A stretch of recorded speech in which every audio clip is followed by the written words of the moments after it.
listening to Overwatch League Daily, your daily source for Overwatch League news, scores, and more. Here's your host, Kicked Tripod.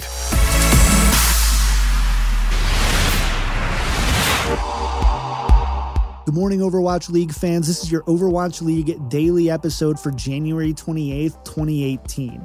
In Overwatch League news, Dallas Fuel GM Hastro announced via Twitter today that they were in the final stages of signing AKM, a former rogue DPS who is also widely considered as one of the top free agents, at least in the West. He said that more information will be released soon. Today I'm joined by Overwatch writer and analyst Volamel to discuss yesterday's matches. But first, let's take a look at the scoreboard brought to you by patreon.com/OWL Daily Show.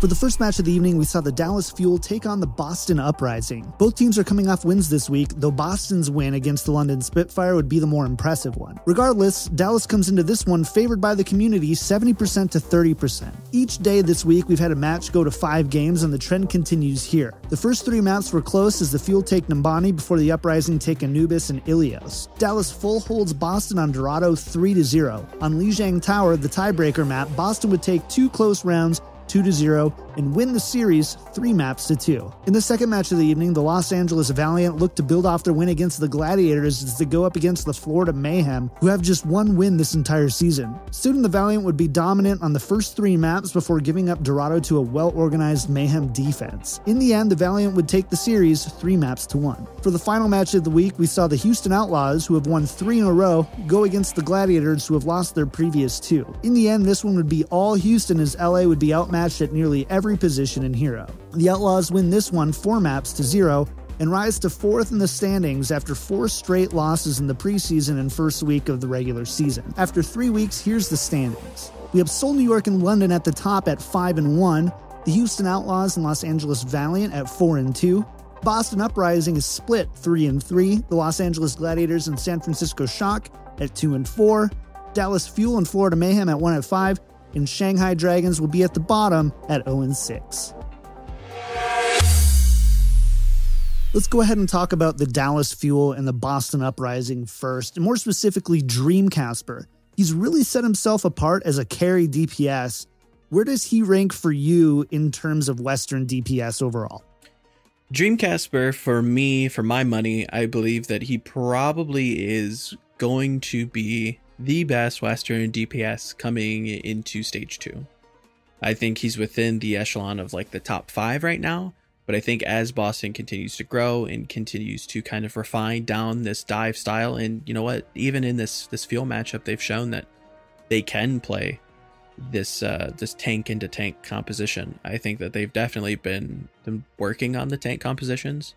I loved the flex. If I could talk about the match for a second, I did love the flex onto Kalios in the tiebreaker. I believe that they probably should have went with him in the tiebreaker versus San Francisco. But it is what it is. I think it's a marginal thing because I think Kalios may have a better Zarya. I think that we haven't really seen Note off of D.Va, but we have seen Kalios play to the same degree of Note on both Zarya and D.Va, so I think that was a definite plus in my books. But to talk about Dreamcasper, I think he's definitely carved himself out a very nice niche coming into Stage 2 as being a very good contender, a very strong contender for the best Western DPS title. Definitely. It's obviously early, but what fun are these weeks without some speculation? Boston defeats 2 tough teams this week. Are you buying or selling the Uprising for the playoffs? For me, when it comes to selling or buying Boston stocks, I've been slowly, if I was to, talk about the market, if it were, I've been slowly kind of buying Boston stocks since the preseason. They definitely surprised me. I definitely did not think that they were going to be as good as they were. I was pleasantly surprised, and Boston stocks were low, so it's a great investment, and they've paid off in dividends, I believe. Looking at this match between Uprising and Fuel, I've been incredibly impressed between both of these teams. I think Fuel has definitely found their kind of style. I think it's a very difficult style to play. but I think that if a team was going to do it, I think it would be the Fuel. That being said, I think Uprising, they impressed me today, especially because of their positioning. I think that they played and have had a very clear understanding of what they wanted to do versus Fuel. Could it have been refined a little bit more? Definitely. Mistakes happen, but I think that their positioning and their overall kind of concept of what they wanted to do versus Fuel was very sound, and I think they executed on it very, very well. So I'm buying for the foreseeable future. I definitely will be buying Boston Uprising stocks. You can quote me on that.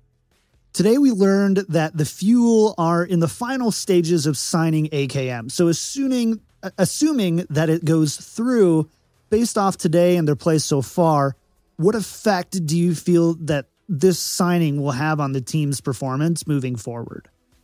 What's interesting with the Fuel signing AKM is that he kind of overlaps with Taimu, and we haven't even really been seeing Taimu play. So this is a very interesting pickup for me. AKM is known to have, a very strong Widow, a very strong, one of the best soldiers in the game.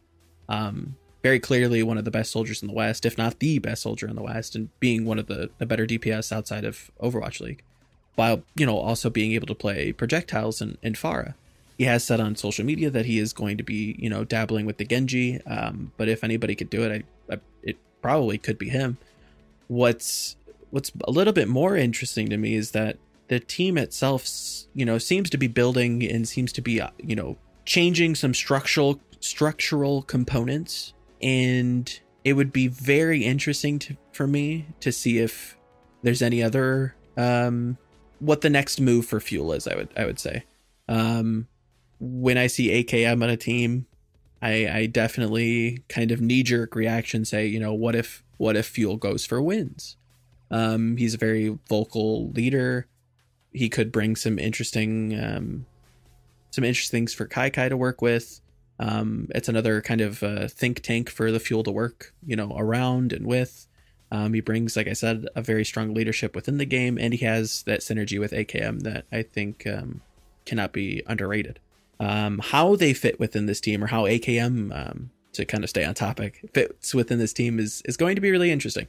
I'm not entirely too sure, but he definitely brings a kind of cavalcade of different and interesting abilities that Kai and the coaching staff can play around with. So I'm kind of taking a back seat, but we'll see. With what they've shown so far, especially within this Boston game, with kind of identifying what style they want to play with this kind of slow tank style, I think that having AKM as a constant or a consistent source of damage is going to be pretty potent. But it's gonna have to feel it out as it happens. So interesting, but odd. Let's talk about the Valiant Mayhem game, and more importantly, the Valiant here. We saw all three Korean squads take an L this week. Based on the Valiant's recent play and the Korean team starting to falter a little bit, are the Valiant the West's best chance to win this thing? I think the Valiant have very clearly been, as it stands right now, the best Western team. I think they definitely operate more than the sum of their parts. You look at the parts, Kuri Vunko, great, support lineup, DPS, solid all around. But they seem to kind of rise above what you would pound for pound rate them as. I think their teamwork's been some of the best, and they really kind of play up to their opponent in a way, and they kind of punch up in a sorts. And yeah, for my money, it's Valiant all the way. They're the best Western team right now. People have talked about the size of their roster. People have talked about the support play. People have talked about the tank play.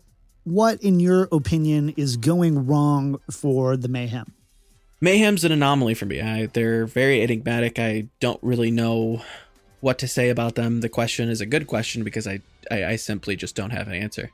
You look at them pound for pound with some of these other rosters and you go, okay, what's not clicking here? They seem to just really be spinning their tires all day. It doesn't seem like they're getting much traction. Each performance does look a little bit better each time, but it's really hard to put your finger on exactly what it is. Is it that they don't have the right pieces? I can't necessarily agree with that, but you could argue it.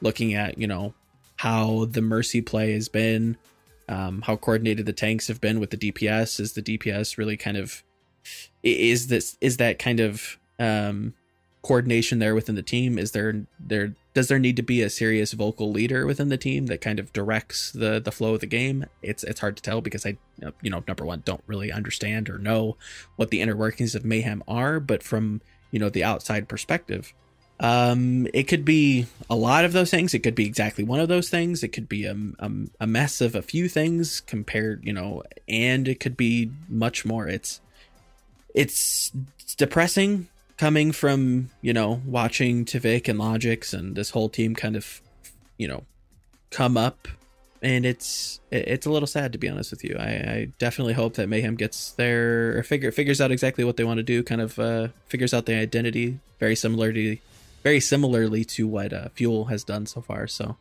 we'll see what happens in the signing period, what players they pick up. It seems like they probably definitely do want to pick up players, but when it comes to Mayhem, I think it's a lot of things. I don't think you can really point at one thing, so hope they fix it soon. So, elephant in the room, how can the Gladiators do so well against the Valiant, but struggle so obviously against the Outlaws? The Gladiators, for me, are similar in a sense to Mayhem, in a sense where you can't really put your finger on exactly why they slip up. It's very weird to me that this team, again, has very, very strong parts, pound for pound. You look at it, you've seen Hydration perform, you've seen Asher being one of the most improved players coming out of Apex, I believe. And then you've got Surefour being very, very flexible. And then you've got Hydration again coming in with very kind of niche picks and being flexible in his own right. You stack that up with, pretty solid tank roster, and the supports are nothing to scoff at. But it seems that you get a dice roll at this Gladiators lineup. You're never really getting anything too poor, but sometimes they peak. And it's bizarre to me. It's very interesting. And I think everybody on social media is very, very correct when it comes to, power rankings are very difficult right now, because the middle of the pack, even at the top end, you could argue that the top end looks really weird, but the middle of the pack could be incredibly colorful across anybody's opinions. Anybody could have the middle of the pack look all kind of different sorts of ways. You could have Gladiators in a playoff spot. You could argue Gladiators outside of a playoff spot. It's that competitive right now. And coming into stage 2, I think you're going to see people start to pull away, and I think you are starting to see that now, but they definitely have the potential to be one of those leaders of the pack, in a sense, where you start to see the delineation between the top and the bottom.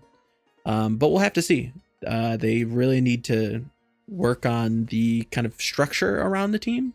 And what I mean by that is they need to figure out exactly what's causing the inconsistencies and really iron those out and really drive those home coming into stage 2. Or honestly, I think they're going to be left behind, and they might just continue to tread around the middle of the pack. I don't think this team, depending on whenever the patch hits, I don't see this team being really ever being a below average team by any means, but I don't know that they'll ever be above average. They have the potential to. I just need to see them iron out those inconsistencies.